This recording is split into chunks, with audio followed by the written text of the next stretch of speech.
When the fighting machines of Hermann Göring's Luftwaffe first hurtled across the borders of this god-forsaken land, they were a thing of beauty. Gleaming, magnificent. Terrifyingly efficient weapons of war, falling from the skies like predators onto the helpless Russian hordes below, as if death himself rode alongside them. But those glory days are now but a memory, as the ground crews scramble to salvage what parts they can from their machines, since damaged far past the point of repair. And such increasingly makeshift miracles, performed time and again by the mechanics, cannot be replicated for the pilots that fly these aircraft. All trace of their previous cockiness and swagger now gone. Instead, individual tales of failure and loss are visible across their pale and drawn features. When Wilmar Reigel's squadron first commenced this campaign, he was one of 12 pilots operating within his staffel. Now only he and Sturz remain, forcing themselves up into the skies over the dying city several times a day, in an effort to stem the rising tide of the dead that threatens to overrun the beleaguered 6th Army. In addition to the legion of deceased opponents that inhabit the streets below, the pair must also contend with living enemies who contest the skies around them.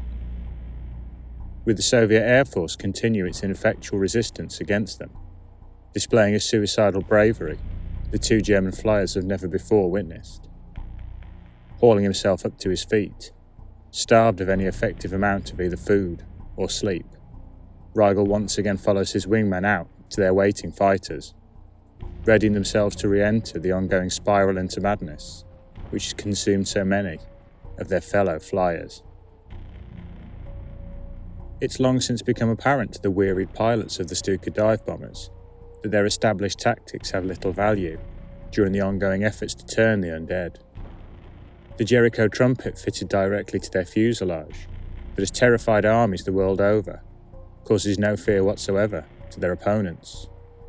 Similarly, the anti-tank cannons and bomb payloads which have wrought such death and destruction throughout Europe have little effect on their current enemy, their bombing only proving efficient when used to bring down buildings into the path of the horde.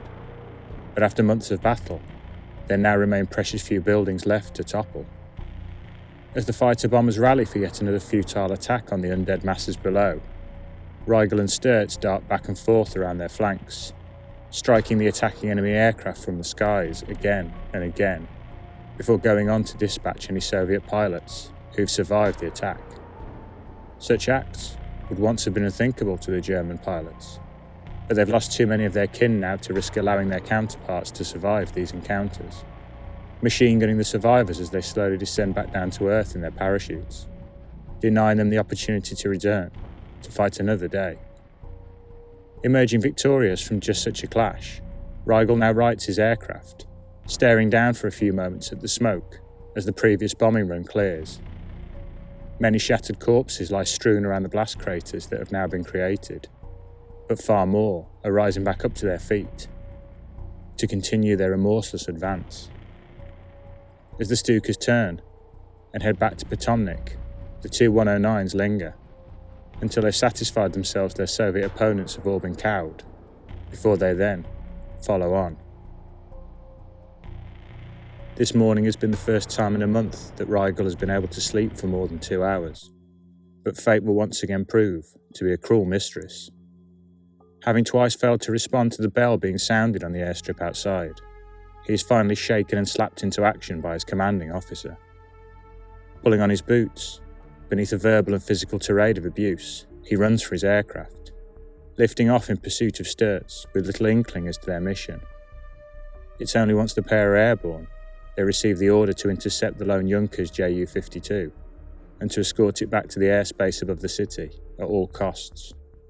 The transport pilot's ongoing commentary of his situation having become increasingly panicked with each transmission he makes back to the airfield.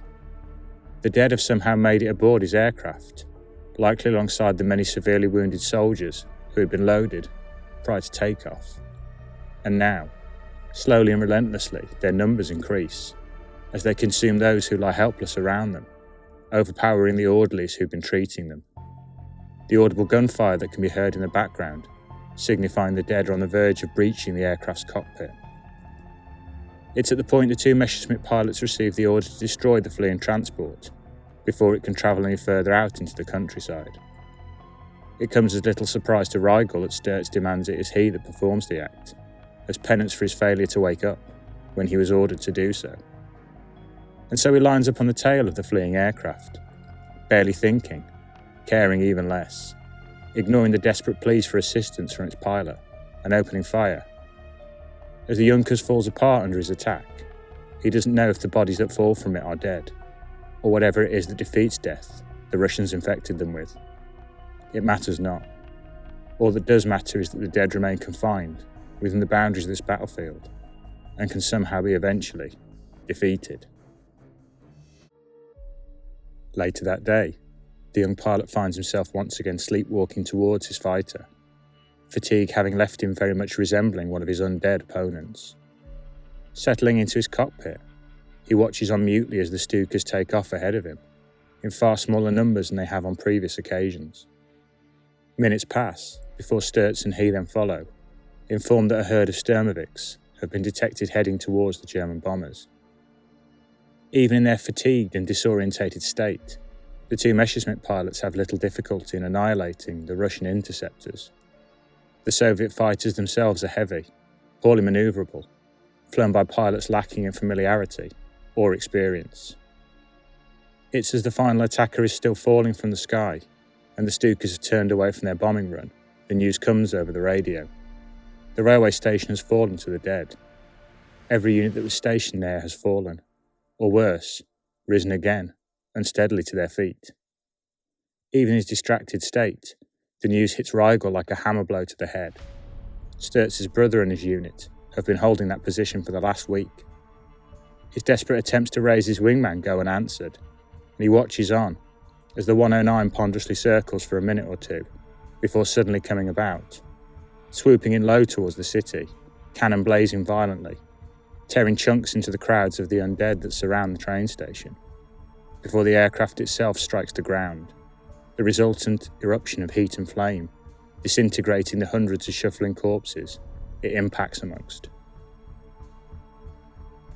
Without his wingman to watch out for him, Rigel is painfully aware the chances of his surviving this battle have now severely lessened. The following day, his bloodstream saturated with benzodrine and coffee, he takes off again, the only remaining protection the Stuka pilots now have. Pushing his aircraft to its very limits, he hurtles repeatedly around the perimeter of the slow-moving bomber squadron, falling upon the enemy fighters who've once again risen up into the air to provide cover for the undead horde that fills the streets below. A first Russian aircraft falls to his guns. A second soon follows, the flimsily constructed fighters crumbling to pieces under his violent attack. And as a third Soviet flyer perishes in his gun sights, fate finally catches up with the young Luftwaffe pilot. The two enemy fighters who allowed one of their fellows to act as bait, now falling on the lone German predator that no longer has protection from their attack. Cursing under his breath, as his instrument panel spasms and coughs before him, Rigel realises the game is lost. He climbs as high as his dying machine will allow him, before yanking back the cockpit hatch, stumbling out over the trailing edge of a wing. Moments later, as he slowly descends to the city below, he sees the two enemy fighters off in the distance, turning in unison, hammering back towards him at impossible speed. But as he braces himself for the end, the pair instead break aside at the last moment, one of the enemy pilots waving mockingly as his aircraft passes. With growing horror, Rigel realises the purpose of the act, his eyes lowering to the ground below, to the soulless eyes and gnashing teeth that await him. Frantically unholstering the pistol from his belt, he's in the process of lifting it to end his life, when his entire body is suddenly buffeted uncontrollably from side to side. The parachute above him, performing a mad and jerking dance, the effects of which shake the gun from his grasp, sending it plummeting down to the ground below. Looking about himself, the German sees one of the enemy fighters heading away, having coldly and deliberately caught him in its slipstream, its wings waggling up and down, with the fighter's pilot sending him a clear and mocking message as he departs. Wilmar Rigel's screams are soon lost beneath the frenzied groaning of the undead horde that reaches up to take hold of him, his parachute gently fanning out to hide his demise from the enemy planes that continue to circle victoriously overhead.